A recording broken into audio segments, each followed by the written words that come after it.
की इसीलिए गाए गए कि वो भले कष्ट सहकर तपस्या के द्वारा वो बात समझे, पर वो हमको सहज में दे रहे हैं। बस मान ले सहज में तो कल्याण हो जाए, मानना कठिन होता है सहज में नहीं। जैसे आपको दिन भर मेहनत कराई जाए और फिर शाम के आपको जब 10 रुपया मिले 20 रुपया मिले तो आपको बड़ा महत्व रहेगा भाई।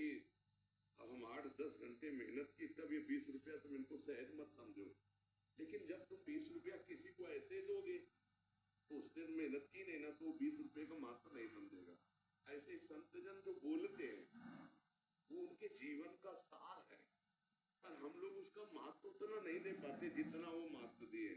और जो दे दे तो कल्याण होता है, उसको उतनी दौड़ भाग नहीं करनी पड़ेगी। जहां से संत मिल गए वहीं से हमारी यात्रा प्रारंभ, भगवत प्राप्ति सहज में हो जाती। इसीलिए कहा गया उमा संत समागम सम न लाभ कछु आन। ये उमा संत समागम से बढ़कर कोई लाभ नहीं।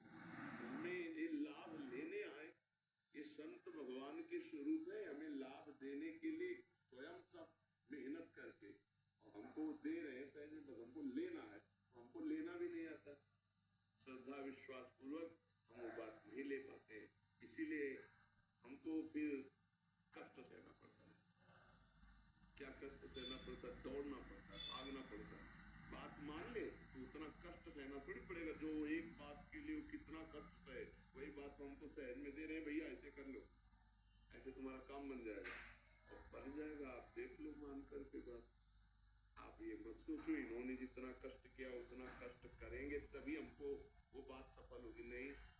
वो कमाई है, बाप की जैसे कमाई होती ना, तो बेटे को पूरी प्रॉपर्टी मिल जाती है। ऐसे संत जन, देखो पूरा जगत नमस्कार करता है ना संतों को, क्यों नमस्कार करता है?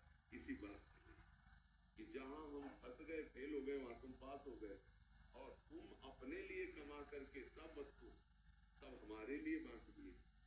किसी भी संत को जब ऊंचाई पर चढ़ता है तब अपने लिए भजन साधन नहीं रह जाता, वो समाज के लिए जीता है। समाज के लिए, जैसे गंगा जी बह रही तो समाज के लिए बह रही, जैसे वायु प्रवाहित है समाज के लिए, जैसे वृक्ष है समाज के लिए, भूमि है समाज के लिए, ऐसे संत है जो भगवान के प्रेमी जन है, भगवत प्राप्त संत है। उनका जीना केवल समाज के लिए, उनका भजन साधन योग तपस्या सब जगत मंगल के लिए। सर्वे भवन्तु सुखिनः सर्वे सन्तु निरामयाः सर्वे भद्राणि पश्यन्तु मां कश्चित् दुख भाग भवेत्। किसी को कभी दुख ना हो, ऐसा उनका हृदय से आशीर्वाद निकलता रहता है। प्रयास तो रोज करते हैं, जो आप समर्पण का पूरा प्रयास करते हैं, तब भी कुछ करते रहिए, सफल हो जाएंगे। करत करत अभ्यास के जड़मत होत सुजान, रस्सी आवत जात ही सिल पर होत निशान। आप घबराइए नहीं, एक दिन सफलता चरण चूमती है जो निरंतर प्रयासरत है। 4 घड़ी प्रयास किया फिर शिथिल हो गए, ऐसा नहीं। हम प्रयास करते हैं, हारेंगे नहीं।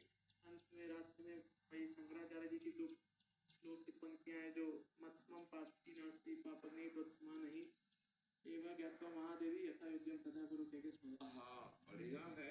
हमें लगता है जैसे हम प्रार्थना तो करते ना, हमें मन से बात समझनी है कि प्रभु मेरे में कोई योग्यता नहीं है, आप ही संभालो, आप ही हमें आगे बढ़ाओ, तो भगवत कृपा आपको बोध में ले लेगी, वो बढ़ाना शुरू कर देगी।